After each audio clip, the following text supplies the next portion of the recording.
There are only two tragedies in life.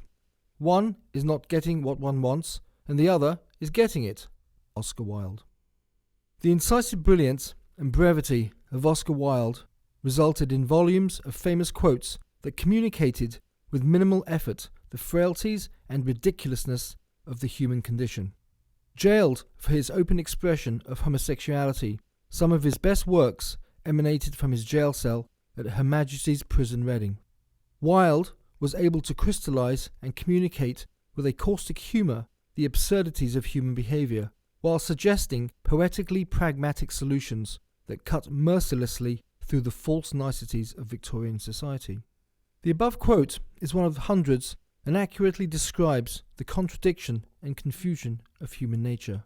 Man will expend an extraordinary amount of effort chasing a goal that he perceives of great value, only to be disappointed upon capturing the prey.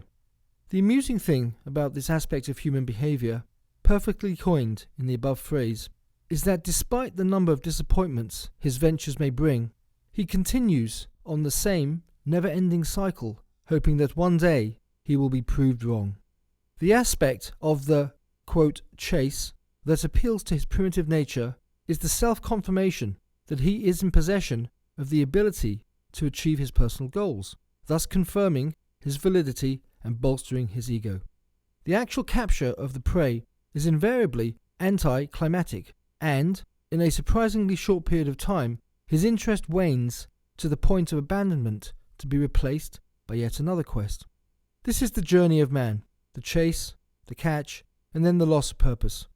A man without purpose that takes no risks, does not challenge life, will inevitably leave this dimension overflowing with regrets.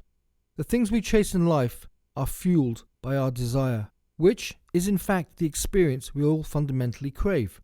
Whatever material we think we crave, it is not the actual entity our soul desires. It is actually the moments in between taking the decision to chase and procuring the prey that constitute the most memorable segments of our existence. Oscar Wilde knew this well and lived his bohemian life fully, understanding the frailty of the material world while vigorously immersing his talents in the writing arts. The activity occupied his fertile mind and led to some of the greatest literary works of the 18th century. His irreverence and distrust of the Victorian system prompted his frequent outbursts of sarcasm and cutting wit. As well as being an accomplished author, raconteur, and poet, he unwittingly became one of the Victorian era's most respected social commentators, displaying his acerbic wit and probing intellect in the dissection of what would now be considered odd social interactions.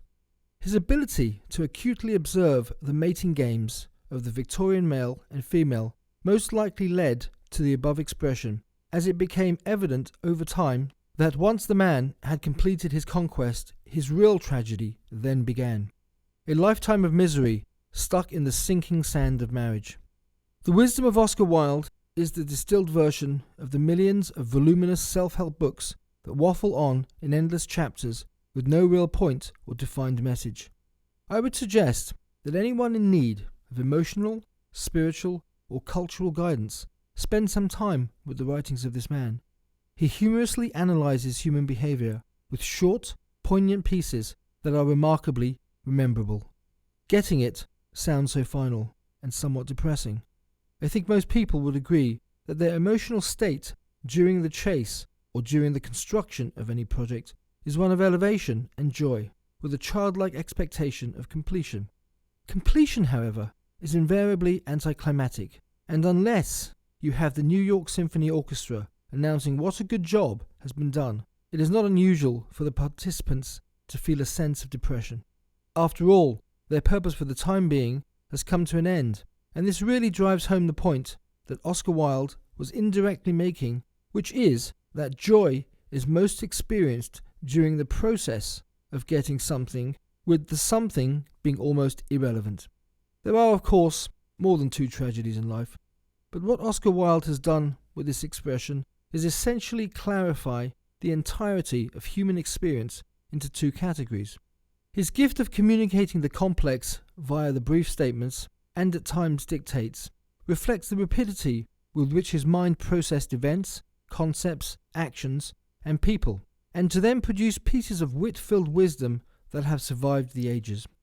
There can be no doubt that his own personal challenges, and particularly the persecution he sustained as a consequence of his homosexuality, honed his oratorical and literary skills, for quite often great writings require great loss.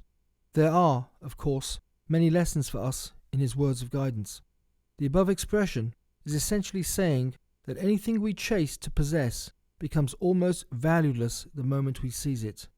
This on the surface seems an oddity, but if one scratches the facade of human behavior, it becomes very clear that very little is actually needed. Food, water, shelter, companionship, and what most individuals think they need occurs as a result of social conditioning. The environment in which humans live will generally dictate the things the individual perceives he wants. An example of this is, in my opinion, the excessively consumerist society of the United States, where the interminable cycle of material acquisition perpetuates a condition of permanent dissatisfaction, for there is always the next car, house, cell phone to be colonized.